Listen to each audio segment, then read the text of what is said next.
श्रीमद्भागवत महापुराण दसम स्कंद 52वां अध्याय। इस अध्याय के अंतर्गत आज आप सुनेंगे द्वारका गमन, श्री बलराम जी का विवाह तथा श्री कृष्ण के पास रुक्मिणी जी का संदेशा लेकर ब्राह्मण का आना। श्री सुखदेव जी कहते हैं, प्यारे परीक्षित, भगवान श्री कृष्ण ने इस प्रकार इक्ष्वाकु नंदन राजा मुचकंद पर अनुग्रह किया।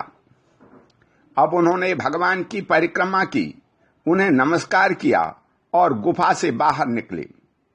उन्होंने बाहर आकर देखा कि सबके सब मनुष्य, पशु, लता और वृक्ष वनस्पति पहले की अपेक्षा बहुत छोटे छोटे आकार के हो गए हैं। इससे यह जानकर कि कलयुग आ गया, वे उत्तर दिशा की ओर चल दिए। महाराज मुचकंद तपस्या, श्रद्धा, धैर्य तथा अनासक्ति से युक्त एवं संशय संदेह से मुक्त थे। वे अपना चित्त भगवान श्री कृष्ण में लगा करके गंधमादन पर्वत पर जा पहुंचे। भगवान नर नारायण के नित्य निवास स्थान बद्रिकाश्रम में जाकर बड़े शांत भाव से गर्मी, सर्दी आदि द्वंद्व सहते हुए वे तपस्या के द्वारा भगवान की आराधना करने लगे। इधर भगवान श्री कृष्ण मथुरापुरी में लौट आए। अब तक काल यवन की सेना ने उसे घेर रखा था। अब उन्होंने मलेच्छों की सेना का संहार किया और उसका सारा धन छीनकर द्वारका को ले चले। जिस समय भगवान श्री कृष्ण ने आज्ञानुसार मनुष्यों और बैलों पर वह धन ले जाया जाने लगा, उसी समय मगधराज जरासंध फिर 18वीं बार 23 अक्षोहिणी सेना लेकर के आधम का। हे परीक्षित, शत्रु सेना का प्रबल वेग देखकर भगवान श्री कृष्ण और बलराम मनुष्यों की सी लीला करते हुए उसके सामने से बड़ी फुर्ती के साथ भाग निकले। उनके मन में तनिक भी भय न था, फिर भी मानो अत्यंत भयभीत हो गए हों। इस प्रकार का नाट्य करते हुए वह सब का सब धन वहीं छोड़ करके अनेक योजनों तक वे अपने कमलदल के समान सुकोमल चरणों से ही पैदल भागते चले गए।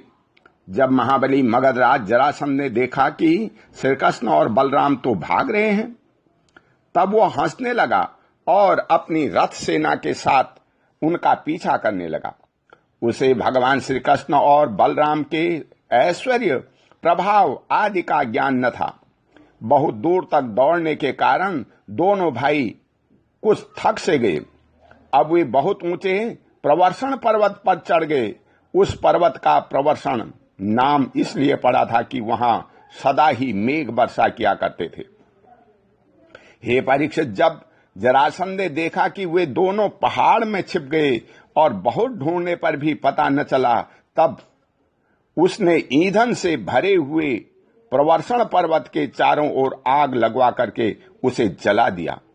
जब भगवान ने देखा कि पर्वत के छोर जलने लगे हैं, तब दोनों भाई जरासंध की सेना के घेरे को लांघते हुए बड़े वेग से उस 11 योजन ऊंचे पर्वत से एकदम नीचे धरती पर कूद आए।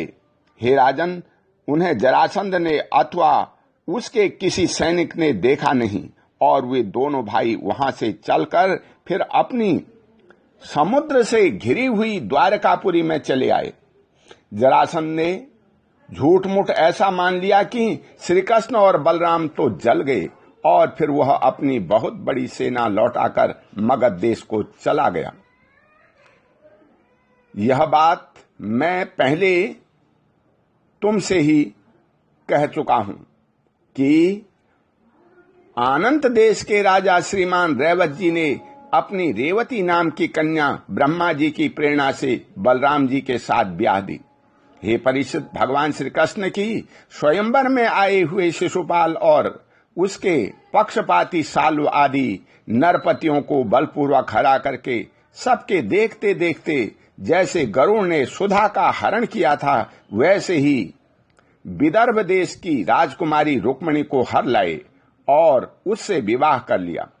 रुक्मिणी जी राजा भीष्मक की कन्या और स्वयं भगवती लक्ष्मी का अवतार थी।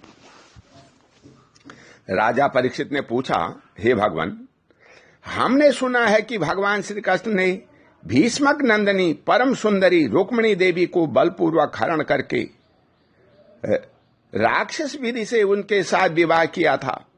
हे महाराज, अब मैं यह सुनना चाहता हूं कि परम तेजस्वी भगवान श्री कृष्ण ने जरासंध, साल्व आदि नरपतियों को जीत करके जिस प्रकार रुक्मिणी का हरण किया, हे ब्रह्मर्षि से भगवान श्री कृष्ण की लीलाओं के संबंध में क्या कहना है? वे स्वयं तो पवित्र हैं ही, सारे जगत का मल धो करके उसे भी पवित्र कर देने वाली है। उसमें ऐसी लोकोत्तर माधुरी है जिसे दिन रात सेवन करते रहने पर भी नित्य नया नया रस मिलता रहता है। भला ऐसा कौन रसिक, कौन धर्मज्ञ है जो उन्हें सुनकर तृप्त न हो जाए। श्री सुखदेव जी कहते हैं, हे परीक्षित, महाराज भीष्मक विदर्भ देश के अधिपति थे। उनके 5 पुत्र, एक सुंदरी कन्या थी।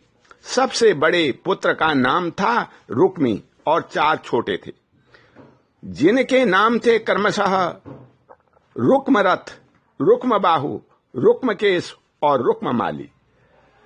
इनकी बहन थी सती रुक्मिणी। जब उसने भगवान श्री कृष्ण के सौंदर्य, पराक्रम, गुण और वैभव की प्रशंसा सुनी तो उसके महल में आने वाले अतिथि प्रायः गाया ही करते थे। तब उसने यही निश्चय किया कि भगवान श्री कृष्ण ही मेरे अनुरूप पति हैं। भगवान श्री कृष्ण भी समझते थे कि रुक्मिणी में बड़े सुंदर सुंदर लक्षण हैं। वह परम बुद्धिमती है, उदारता, सौंदर्य, शील, स्वभाव और गुणों से भी अद्वितीय है। इसलिए रुक्मिणी ही मेरे अनुरूप पत्नी है। अतः भगवान ने रुक्मिणी जी से विवाह करने का निश्चय किया। रुक्मिणी जी के भाई बंधु भी चाहते थे कि हमारी बहन का विवाह श्री कृष्ण से हो, परंतु रुक्मी श्री कृष्ण से बड़ा द्वेष रखता था। उसने उन्हें विवाह करने से रोक दिया और शिशुपाल को ही अपनी बहन के योग्य वर समझा। जब परम सुंदरी रुक्मिणी को यह मालूम हुआ कि मेरा भाई बड़ा रुक्मी शिशुपाल के साथ मेरा विवाह करना चाहता है, तब वे बहुत उदास हो गई। उन्होंने बहुत कुछ सोच विचार कर एक विश्वास पात्र ब्राह्मण को तुरंत श्री कृष्ण के पास भेजा। जब वे ब्राह्मण देवता द्वारकापुरी में पहुंचे, तब द्वारपाल उन्हें राजमहल के भीतर ले आए। वहां जाकर के ब्राह्मण देवता ने देखा कि आदि पुरुष भगवान श्री कृष्ण सोने के सिंहासन पर विराजमान हैं। ब्राह्मणों के परम भक्त भगवान श्री कृष्ण उन ब्राह्मण देवताओं को देखकर ही अपने आसन से नहीं उतर गए और उन्हें अपने आसन पर बैठाकर वैसी ही पूजा की जैसे देवता लोग उनकी, भगवान की किया करते हैं। आदर सरकार कुशल प्रश्न से के अनंतर जब ब्राह्मण देवता खा पी चुके, आराम विश्राम कर चुके, तब संतों के परम आश्रय भगवान श्री कृष्ण उनके पास गए और अपने कोमल हाथों से उनके पैर सहलाते हुए बड़े शांत भाव से पूछने लगे, ब्राह्मण शिरोमणे, आपका चित्त तो सदा सर्वदा संतुष्ट रहता है ना? आपको अपने पूर्व पुरुषों द्वारा स्वीकृत धर्म का पालन करने में कोई कठिनाई तो नहीं होती? ब्राह्मण यदि जो कुछ मिल जाए उसी में संतुष्ट रहे और अपने धर्म का पालन करे, उससे च्युत न हो, तो वह संतोष ही उसकी सारी कामनाएं पूर्ण कर देता है। यदि इंद्र का पद पाकर भी किसी को संतोष न हो, तो उसे सुख के लिए एक लोक से दूसरे लोक में बार बार भटकना पड़ेगा। यह कहीं भी शांति से बैठ नहीं सकेगा। परंतु जिसके पास तनिक भी संग्रह परिग्रह नहीं है और जो उसी अवस्था में संतुष्ट है, सब प्रकार से संताप रहित होकर सुख की नींद सोता है, जो स्वयं प्राप्त हुई वस्तु में संतोष कर लेते हैं, जिनका स्वभाव बड़ा ही मधुर है और जो समस्त प्राणियों के परम हितैषी, अहंकार रहित और शांत हैं, उन ब्राह्मणों को मैं सदा सिर झुकाकर नमस्कार करता हूं। हे ब्राह्मण देवता, राजा की ओर से तो आप लोगों को सब प्रकार की सुविधा है ना? जिसके राज्य में प्रजा का अच्छी तरह पालन होता है और वह आनंद से रहती है, वह राजा मुझे बहुत ही प्रिय है। ब्राह्मण देवता, आप कहां से, किस हेतु से और किस अभिलाषा से इतना कठिन मार्ग तय करके यहां पधारे हैं?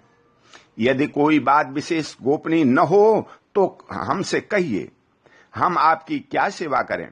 हे परीक्षित, लीला से ही मनुष्य रूप धारण करने वाले भगवान श्री कृष्ण ने जब इस प्रकार ब्राह्मण देवता से पूछा, तब उन्होंने सारी बात कह सुनाई।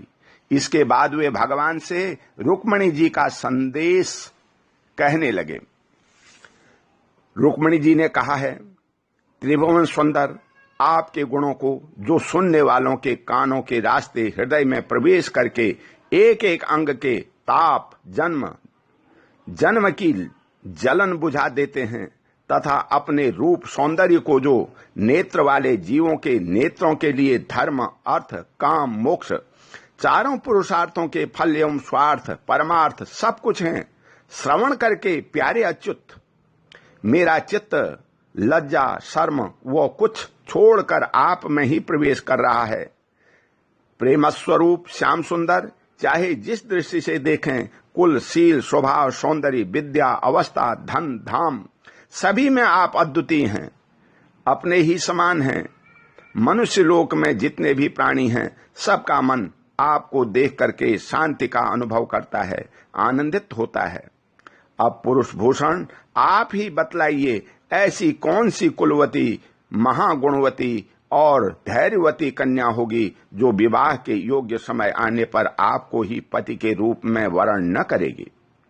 इसलिए ही प्रीतम, मैंने आपको पति रूप में वरण किया है। मैं आपको आत्मसमर्पण कर चुकी हूं।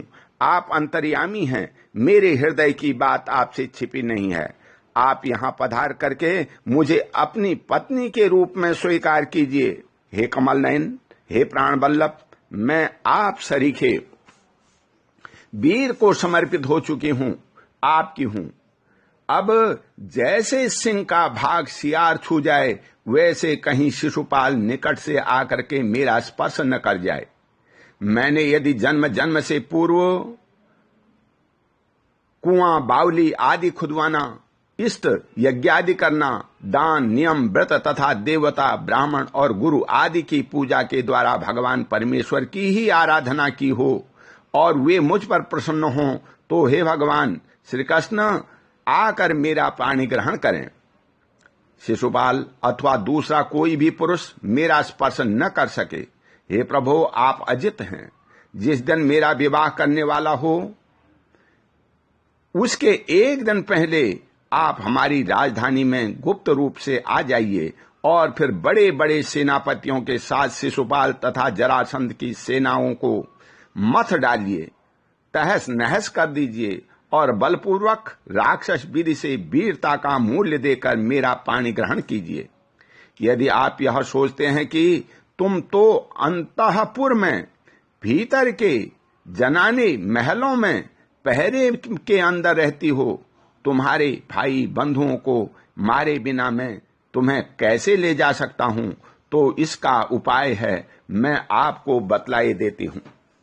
हमारे कुल का ऐसा नियम है कि विवाह के पहले दिन कुल देवी का दर्शन करने के लिए एक बहुत बड़ी यात्रा होती है, जलूस निकलता है, जिसमें विवाही जाने वाली कन्याओं को दुल्हन को नगर के बाहर गिरिजा देवी के मंदिर में जाना पड़ता है।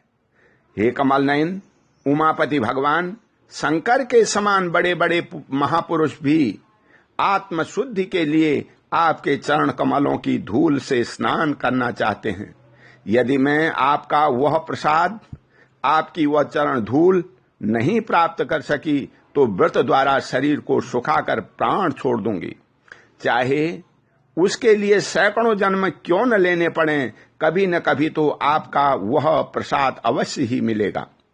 ब्राह्मण देवता ने कहा, यदुवंश शिरोमणे, यही रुक्मिणी के अत्यंत गोपनीय संदेह हैं, जिन्हें लेकर मैं आपके पास आया हूं। इसके संबंध में जो कुछ करना है वो विचार कर लीजिए और तुरंत ही अपने अनुसार उसके अनुसार कार्य कीजिए। ओम शांति। बोल श्री कृष्ण भगवान की जय।